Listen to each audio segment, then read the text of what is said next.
Et bonjour tout le monde, j'espère que vous allez bien. Nous on se retrouve pour l'épisode 12 des Okactu. Un peu dans le sombre, on n'a pas de lumière. J'ai pas payé le courant. On n'a pas payé le courant. Non, en gros, on a changé de ring light et je n'avais pas fait attention que cette nouvelle ring light avait un câble beaucoup moins long que d'habitude. Donc on a un petit peu moins de lumière. Je vais essayer de régler ça en post-prod après au montage. On se retrouve là cette semaine. Par contre, on a, de ce que j'ai compris, pas mal de news. Déjà de ton côté. Ouais, c'est passé pas mal T'as de bien choses. téléchargé. Moi ça va, c'est plutôt correct, c'est déjà un peu mieux que la dernière fois avec deux petits jeux sympathiques que j'ai envie de parler. Et pour ceux qui nous ont suivis sur les réseaux, il y a aussi L'Homme Coq que je vais faire une petite review là en même temps, qui est sorti du coup mois dernier si je dis pas de bêtises, il est sorti en janvier, donc manga qui a été créé par Phoenix, mangaka réunionnais, donc je vais vous en parler dans cette Okactu. Donc on se dit à tout de suite.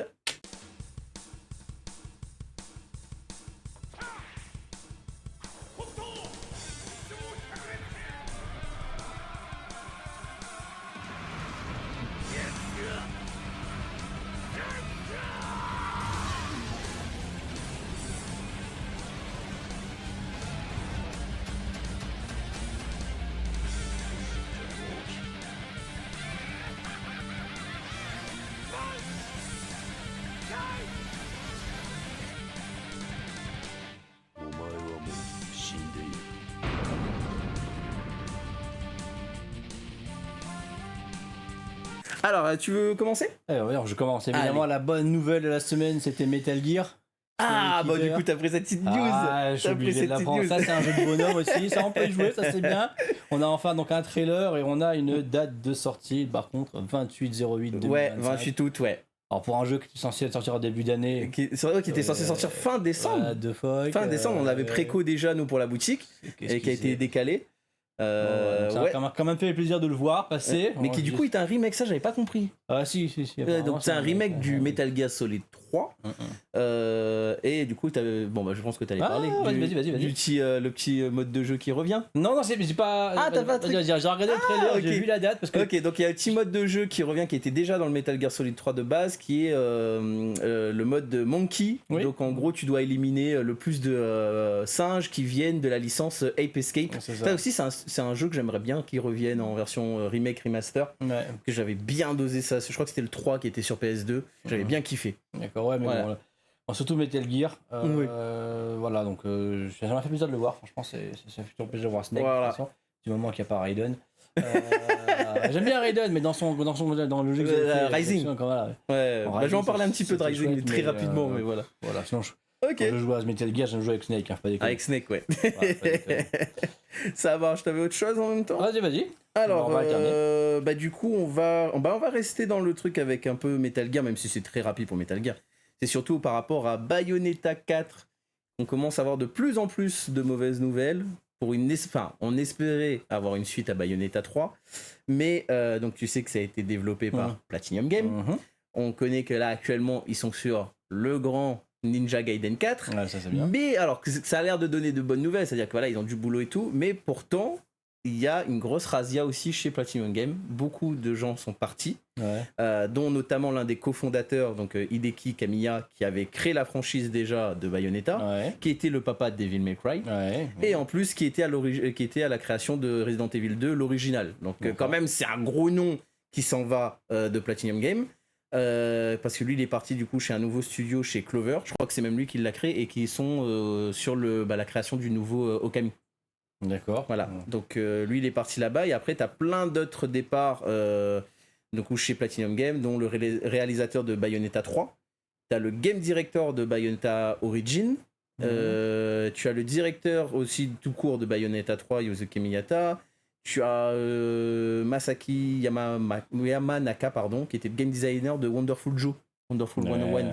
Donc, qui travaillait aussi chez Platinum Games. Tu avais Takashi Satora, qui était le directeur de Astral Chain, donc qui était un jeu de Platinum Games uniquement sur Switch. Qui était un bon jeu d'action, mais malheureusement, j'ai jamais réussi à le finir. Mais je pense que c'était l'aspect Switch, en fait, qui techniquement, il manquait quelque chose, et du coup, c'était bien dommageable, parce que franchement, le système de combat où tu étais en duo avec un sorte de stand pour emprisonner les démons et tout, c'était vraiment stylé. Mais malheureusement, je pense que si ça aurait été sorti sur une console plus puissante, ça aurait été encore mieux. Mais ça a bien marché, hein, attention.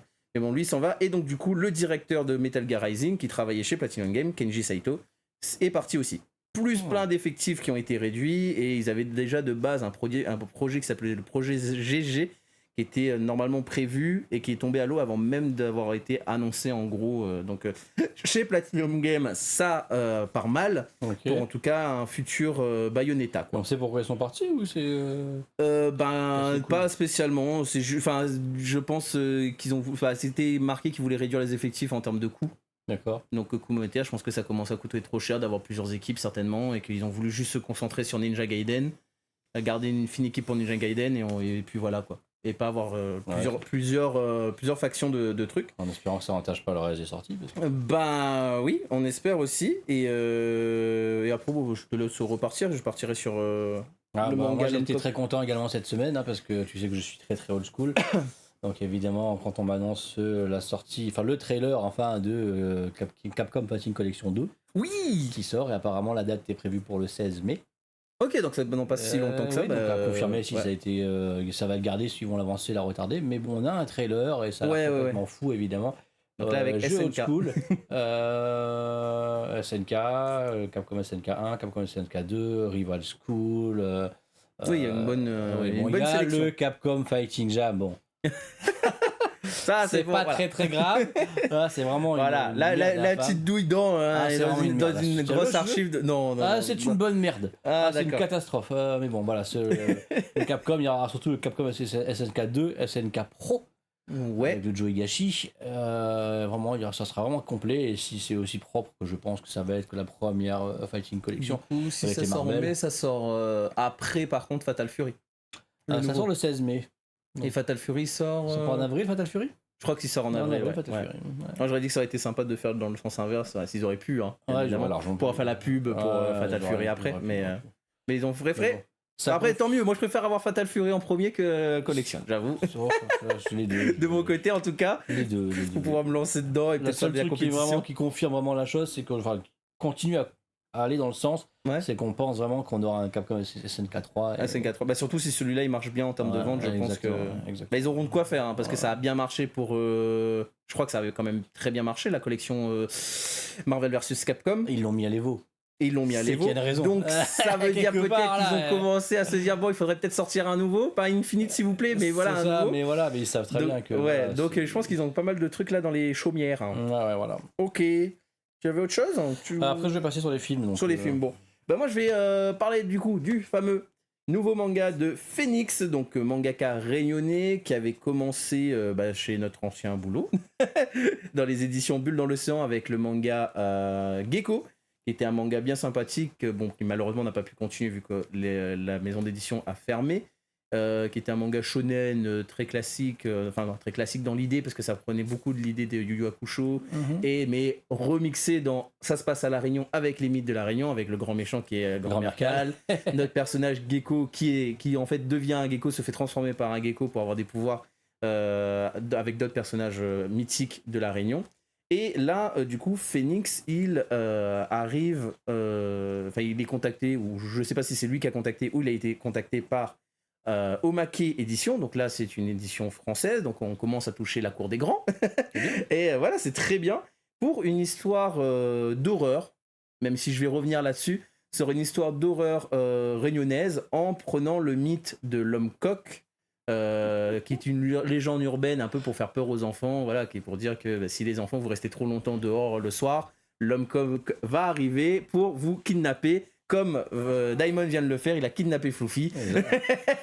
Donc voilà, donc une petite histoire, je vais vous la raconter, je vous parle du synopsis très vite fait. On apprend du coup que un homme coq, en tout cas il y a un mythe derrière l'homme coq qui kidnappe ou en tout cas a l'air de faire de mauvaises choses à des personnes sur toute l'île de La Réunion. Nous on va suivre le personnage de Marie, qui a l'air d'avoir déjà subi en tout cas des traumatismes liés à ces faits-là. Et du coup, à travers la télé, en fait, elle apprend aux infos que voilà, il y a des gens qui se sont fait kidnapper, il y a eu des drames et que beaucoup de témoins ont l'air d'avoir vu un homme coq. Ça la traumatise. Nous, on va du coup suivre en fait sa recherche de la vérité, essayer de sortir de ce traumatisme-là. Et donc c'est un manga qui est vraiment sympa, c'est un one-shot. L'exercice est plutôt bien réalisé, je trouve, côté one-shot, parce qu'on a vraiment un bon début, milieu, fin, et c'est très bien raconté.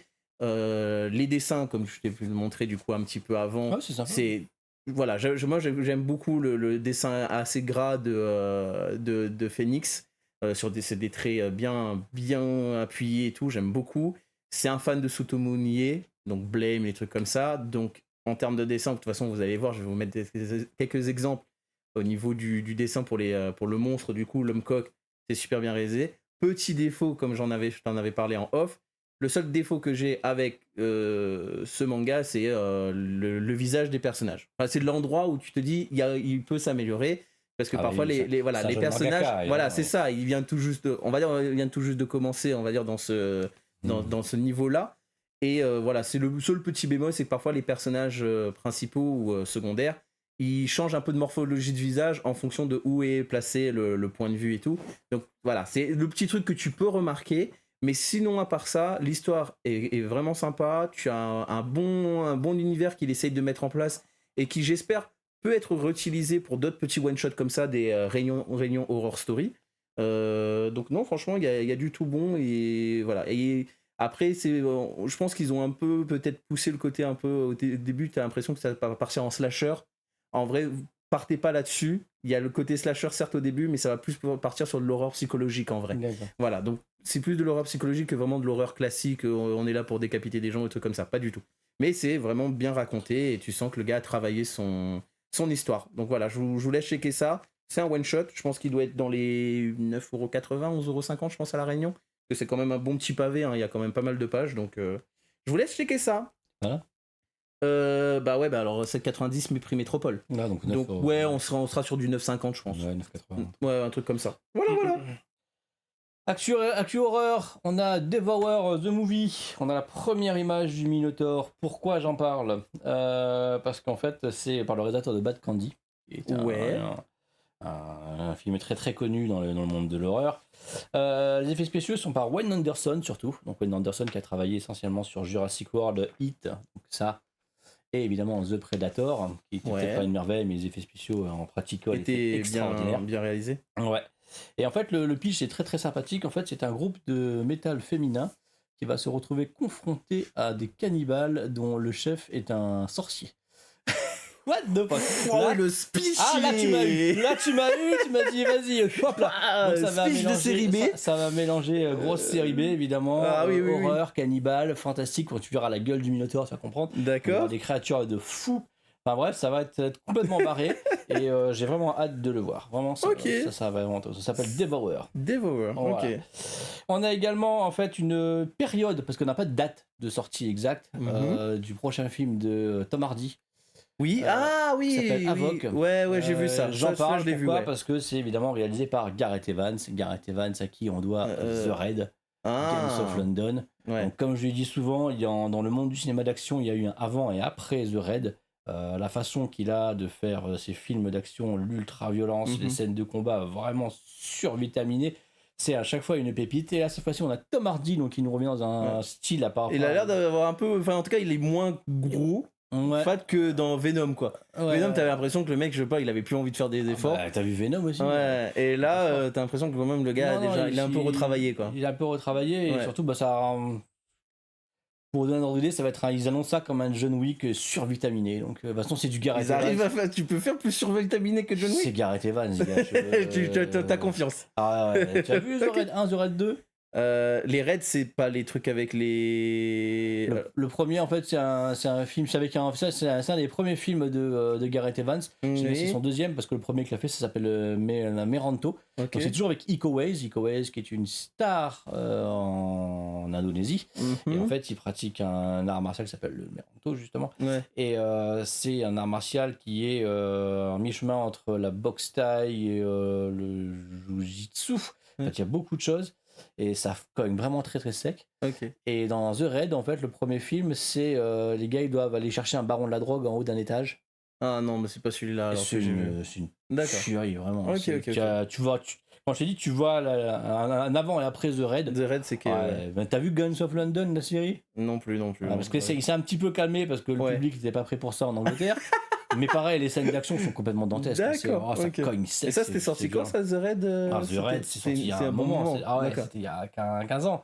Ah oui, quand même. 15 ans. Il y en a 2.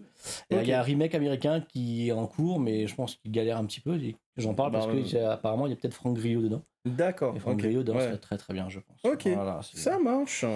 On a également un trailer très très sympathique, toujours. On a beaucoup de trailers cette semaine, c'est pour ça que j'essaie d'aller assez vite.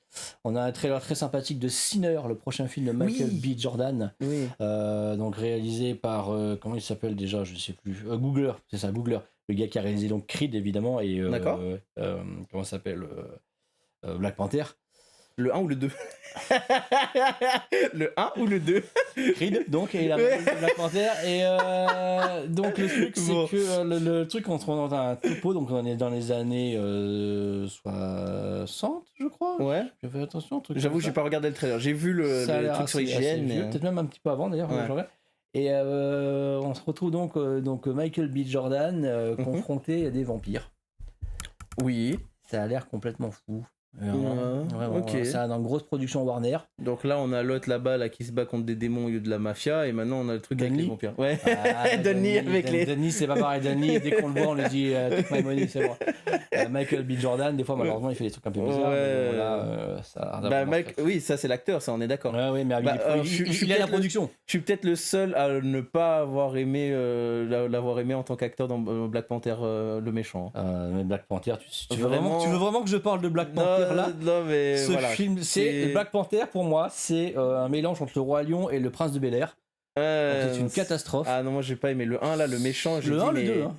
Bah, le 2 j'ai pas vu. Donc pour moi le 1 j'ai bien aimé l'histoire, mais franchement le méchant j'ai l'impression que le gars c'était une pleureuse quoi. Genre, c'est une catastrophe. Du début jusqu'à la fin le méchant. Si vous avez lu le comics de Black Panther, vous voyez ce qu'ils ont fait. Encore une fois, les gens disent oui, le premier film de super-héros noirs au cinéma. Oh les enfants, Blade, vous connaissez Blade? Vous savez, pour ceux qui ne savent pas, il faut bien comprendre que c'est Blade qui a sauvé Marvel. Quand je dis bien Marvel, mais je dis bien Marvel dans sa totalité. C'est grâce à Blade que vous avez eu tout le reste. Blade, c'est un putain de carton, un putain de chef-d'œuvre. Blade 1, Blade 2, vous voyez les yeux fermés. Je ne parle pas du 3. Mais le 1, le 2, vous voyez les yeux fermés. Il y a toujours à un moment donné un virage qui est mal pris. Donc, encore une fois, le premier super-héros black cinéma. On va dire que c'est bon. C'est Blade, c'est pas Black Panther, arrêtez de ça. Mais c'est lui qui parle, on va dire qu'il parle plus au public parce qu'il est pas interdit moins de 16 ans, je crois. Blade, c'est un certain moins de 16 ans, je crois. Mais c'est un bonhomme. Oui, c'est un bonhomme, mais là tu parles de Marvel qui maintenant veut toucher tout public. Non, mais je m'en fous. Voilà. Ok, ça marche. Tu veux continuer? T'avais d'autres trailers? J'en ai plein. Vas-y. Parce qu'on va le alors on va couper ça avec 2 petits jeux que j'ai vus là, qui seront pas des triple 1. Il y en a un, bon, au début je l'ai regardé, le trailer, j'ai fait bon, oui, ok, est-ce que c'est vraiment intéressant d'en parler? Mais sur le site du studio, donc Noodle Cat Studio, ils avaient parlé d'un petit truc qui a l'air sympa dans le système de combat. Donc là, je vais parler de Cloud M, qui est un action-aventure coop multijoueur, où il y a du crafting, bon, en gros, un peu un sorte de Minecraft, quoi, mais avec une DA très Zelda Breath of the Wild. D'accord. Il y a juste la DA des personnages. En gros, vous pouvez jouer soit tout seul ou à 4, donc en coop. Vous allez voyager d'île en île pour parcourir des donjons, avoir des matériaux, crafter de nouvelles armes qui vont vous donner de nouvelles compétences, crafter le hub central. En gros, vous avez une sorte de tortue géante qui va vous emmener, qui sera votre hub, votre point central pour aller dans les différentes îles. Okay. Vous créez pas votre perso unique. Il n'y a pas une création de perso. Il y a une variété de personnages qui vous est proposée avec, je pense, du coup, leurs compétences uniques. Donc chacun choisit ce qu'il a besoin, quoi. Et il y a du coup un système de combat sur le site où ils expliquaient qu'ils se sont basés sur le système de juggling des jeux de combat, donc notamment Tekken. Et ils veulent utiliser, donc ils veulent jouer ça là-dessus entre, tu t'allies avec, tu essaies de te coordonner avec tes alliés pour mixer les coups spéciaux qui feront des combos à la fois de juggling et en plus beaucoup jouer sur la physique de leur monde ouvert pour, par exemple, tu fais tomber un pilier ou il y a un personnage qui a un lasso. Donc par exemple, l'autre elle crée des tornades pour faire voler des trucs. Si tu as un ennemi en loin, tu prends le lasso, tu le tires, tu le ramènes dans la tornade. Bref, il y a l'air de vouloir vraiment jouer sur ce côté. On se coordonne pour faire des combos de fou dans le truc. Donc ça a l'air de proposer quelque chose de sympa, un petit truc nouveau, je trouve, qui est intéressant. Seul petit bémol, mais bon, de toute façon, il faudra se mettre à jour, à un moment donné, ils vont le faire, ils vont tous le faire, c'est l'utilisation de l'IA. Ils ont prévenu qu'ils utilisent un peu d'IA pour accélérer, en gros, la création artistique a été faite par normalement, classique, mais pour accélérer l'avancée technique sur des petits modèles, enfin surtout sur le monde ouvert, ils ont utilisé un processus d'IA. Ça me dérange pas encore. Voilà. De ce que j'ai compris en tout cas dans la page Steam, parce que c'est un jeu qui sortira que sur Steam pour l'instant, si je dis pas de bêtises, j'ai oublié non pardon, sur toutes les plateformes sauf sur Switch. Mais ça ouais, sur la page Steam ils avaient marqué qu'il y a eu de l'utilisation de l'IA pour ce genre de petit contenu là. Autre petit jeu sympathique que j'ai vu passer sur IGN, c'est Liminal Point, une sorte de jeu qui veut être une sorte de lettre d'amour au Resident Evil originel, genre Resident Evil 1 et 2, et à la fois Silent Hill dans son histoire. Avec le même gameplay avec en quelque sorte le même gameplay. En gros... La croix directionnelle pour haut, c'est aussi pour... Ah non, peut-être pas. Non, il y a quand même de la modernité qui sera installée. Alors c'est un jeu qui va sortir dans longtemps, qui sort l'année prochaine. C'est prévu 2026, ils n'ont pas encore dit de date spécifique, uniquement sur PC pour l'instant. Par un studio qui s'appelle Hideworks. Ça n'a pas l'air d'être un AAA, mais vu que ça sort en 2026, je pense que la vidéo elle est encore très alpha, mais c'est déjà plutôt propre pour de l'alpha. En gros, tu suis l'histoire de Lyra, qui est une ancienne rockstar qui a une grande ascension dans le truc, et qui va apprendre par message vocal que son ancienne compagne Mira, est peut-être encore en vie, un peu comme Silent Hill, donc, du coup, à Ashen Point, qui est une île remplie de brouillard, encore une fois comme Silent Hill, donc vraiment une grosse lettre d'amour là-dessus, on va dire. Peut-être plagiat aussi, il faudra voir après le résultat final, mais donc le jeu se passe en vue isométrique, et je pense que c'est avec une caméra bloquée, donc ça ne suit pas, je pense, peut-être que je dis une bêtise. Il faudra que je revoie le trailer, mais je l'ai regardé plusieurs fois, et donc du coup vu de dessus avec le côté il faudra bien regarder sa map pour prévoir, parce que tu auras munitions très limitées, ton inventaire est très limité comme dans les Resident Evil, donc du coup tu dois, ok, j'ai dit il faut que j'aille là pour récupérer ça qui va me débloquer la porte là pour ensuite avancer. Donc s'ils ont le même système qu'on a pu retrouver dans les Resident Evil 1 et 2 surtout, qui a fait quand même le succès de ce jeu là, c'est qu'il y avait l'aspect progression à chaque fois que tu trouves un nouvel objet qui te permet d'avancer dans l'histoire était très apprécié par les joueurs. Donc s'ils arrivent à faire ce truc là, ça va être franchement, quand j'ai regardé le trailer, j'ai dit pas mauvais. Bon, il y a une petite blague sur les monstres, en fait ils ont un beau fessier, mais sinon à part ça c'est des monstres, non c'est des monstres presque tentaculaires, très difformes, mais ils ont le bas du corps, les pieds des jambes humains. Et c'est juste que bon, dans la modélisation, c'est vrai qu'ils ont un bon boyau, quoi. Ça leur fait. Voilà. C'est des fans de Joel Schumacher. Peut-être. C'est ça, des Batman et Robin. Des plans sur les culs à droite et à gauche. Mais pour les fans du genre à la Resident Evil 2 et Silent Hill, du coup, je pense que ça peut vous plaire. Voilà. Moi, en tout cas, il me fait un peu de l'œil à voir après le prix pour un jeu qui sera peut-être pas AAA. Mais ouais. Et même l'éclairage est très bon aussi d'ailleurs. D'accord. Voilà. Bon, moi en vrai j'ai fini toutes mes news. On a un teaser qui est sorti également d'une suite d'un film produit par James Wan, donc Megan 2, évidemment. Oui. Le film est donc annoncé pour le 27 juin, donc pour l'instant on n'a pas grand chose, juste Megan qui danse. Wow. Megan, le premier, tu l'as vu ? Non, malheureusement. Alors le film, c'est pas un chef-d'œuvre. Ouais, mais je crois qu'il a été bien. C'était bien accueilli, ça reste correct. Ouais. Peu de surprises malheureusement. D'accord. Mais par contre, encore une fois, il y a James Wan à la production, donc c'est propre. C'est le design du robot et tout ça, les exécutions et tout, c'est vraiment très sympa. On va dire c'est un genre de Chucky moderne. Ouais, le Chucky moderne. C'est ce que j'ai pu comprendre quand j'ai vu le trailer. Moins fun, mais évidemment, Chucky, c'est des petites blagues pourries, c'est ça qui fait son avantage. Mais voilà, donc le 27 juin pour la sortie du film. On a également Gareth Edwards, quand j'en avais parlé la dernière fois, qui réalise le prochain Jurassic World. Oui, il y a le trailer maintenant. On a un trailer, évidemment. C'est vrai. Évidemment, Scarlett Johansson, évidemment.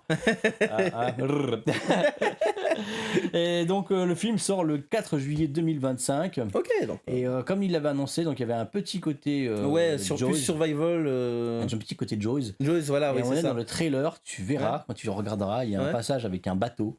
D'accord. Si vous n'avez pas la référence à Lorca, qu'est-ce que vous... Ah, voilà. Bah, j'aurais certainement pas la référence, malheureusement. Donc Lorca, pour ceux qui ne savent pas, c'est le bateau sur lequel ils sont. Ils sont donc. Voilà, pour aller traquer Bruce le requin dans les dents de la mer. Ouais, bah après, il faut espérer que c'est pas juste ça la référence, non, le lien avec Joe, et que ce soit le film en parce général. qu'à mon avis, tu vois la manière dont le film est construit, le trio de personnages face à un environnement hostile, je pense que c'est vraiment de ça qu'il parlait. Ouais, okay. Ça a l'air vraiment sympathique. On a également le trailer de Destination Finale, Bloodlines, qui est prévu, qui sort le 10 mai. Ça aussi, ça a l'air vraiment... ça a l'air bien débile. Tu regardes le trailer, c'est un Destination Finale. Ouais, c'est ça, il faut pas réfléchir quand vous regardez la Destination Finale. Et qui se vit dans une grotte des 40 dernières années, évidemment, Destination Finale, c'est un film d'horreur. Ouais. Avec comme tueur principal la mort. C'est ça. Voilà, donc si vous les connaissez pas, le premier, le 2 était vraiment assez sympathique. Le 2 est... Je crois que c'est le 4 qui a été le plus traumatisant, non? Non, c'est le 2. Le 2, c'est le truc avec c'est le 2 sur l'autoroute. Avec les tronçons de c'est le 2. Ah, c'est le 2, d'accord, ok. Le 2, ça a traumatisé toute une génération. Totalement irréaliste, parce que les pots de non, mais de toute façon, tout est irréaliste, quoi. Mais en même temps, tu te dis, mais ça pourrait arriver. Je prends pas de risque. C'est ça, c'est que ça tout le monde déboîte à chaque fois, c'est obligé. Quand tu vois un truc coincé sur la route, t'es obligé. Ouais, Destination Finale, c'est vraiment le truc où tu te dis, à chaque fois, c'est une scène où tu te dis, ah, il va mourir de ça. Et en fait, bah non, il meurt complètement de autre chose. Mais tu te dis, ça pourrait arriver quand même. Même si ça serait complètement con que ça t'arrive, si ça arrivait un jour comme ça, mais ça pourrait t'arriver quand même. Et surtout, ça sera évidemment la dernière apparition de Tony Todd au cinéma. Ah oui. Donc, parce qu'il était encore en vie quand il y a eu le tournage. Voilà, donc celui qui a fait Candyman, voilà, c'est ça. On en avait parlé C'était un acteur récurrent qui venait c'était le croque-mort c'est lui qui ramasse les corps en fait. Donc il est là régulièrement dans les films. On a une annonce qui était what the fuck, mais je vais quand même en parler. Kickboxer, Jean-Claude Van Damme, est-ce qu'on aura un jeu vidéo? What? Ouais. Donc on ne sait pas vraiment si Jean-Claude sera là, mais apparemment ils ont annoncé un jeu vidéo de Kickboxer par les anciens gars de Call of Duty, Burnout, Borderlands, Halo et Mortal Kombat. Alors, Mortal Kombat, ok, mais qu'est-ce que font les autres studios sur un jeu de combat? Genre Call of Duty, Burnout, jeu de voiture? Ouais, ils sont là pour le design et compagnie. Le studio s'appelle Force Multiplayer Studio. Ah, ça me dit rien du tout. Moi non plus, je les connaissais pas du tout. Ils ont travaillé sur le mode créatif de Fortnite, c'est pour ça que je les connais pas du tout, parce que Fortnite, vous savez que moi je suis déjà parti. Ouais. Ils ont parti sur un truc qui s'appelle Rooftop Rumble. Pour le la partie créative de Fortnite. Ils ont travaillé sur Rooftop Rumble. Donc je connais pas ça du me dit rien du tout, j'avoue, je connais pas très. J'ai vraiment joué au tout début quand ça venait de sortir et après. Touché à ce truc, toi. Ouais, j'ai touché quand même. Toi, c'est bien, parce que t'es bon public. Moi je touche à tout. Moi je suis un vieux con. Moi je touche à tout. Voilà, donc pas de date annoncée. Ok, mais pas de trailer non plus. Pas de trailer non plus. Juste. J'espère qu'ils vont mettre Jean-Claude, parce qu'en fait, il faut savoir que Kickboxer, ce n'est pas que le premier Kickboxer avec Jean-Claude Van Damme et Tong Po. Ok. Qui est un des méchants les plus charismatiques du cinéma d'action. Et du coup, c'est une licence qui existait déjà. C'est une licence qui a été développée par ce film-là, justement. Mais il y a eu beaucoup de films qui ont été interprétés par évidemment d'autres acteurs, Daniel Bennart. Ils ont fait les 2 derniers, les Rétaliations. On y retrouve d'ailleurs La Montagne en méchant. On y retrouve Dave Bautista. Enfin, c'est une franchise de cinéma qui s'est vraiment développée. Ça reste assez underground parce que c'est des films qui sont low budget et compagnie. Mais bon, la licence a ses fans et je pense que c'est pour ça qu'ils ont orienté vers le jeu. Ça marche. Et on a également un trailer évidemment pour les 4 Fantastiques qui est sorti. C'est vrai qu'on en avait pas encore parlé. Et j'avoue que pour une fois, ça m'a vraiment fait plaisir. Je l'ai pas regardé, je voulais le regarder avant de venir et j'ai oublié. Ouais, si jamais tu te poses la question, le trailer, qui c'est Gandalf? C'est un personnage qui s'appelle Ghost apparemment, qui est dans les comics. D'accord. Peu de gens doivent connaître, ils n'ont pas touché les 4 Fantastiques, mais je vous parle des 4 Fantastiques, les tout premiers, vraiment les trucs sortis dans les années 60.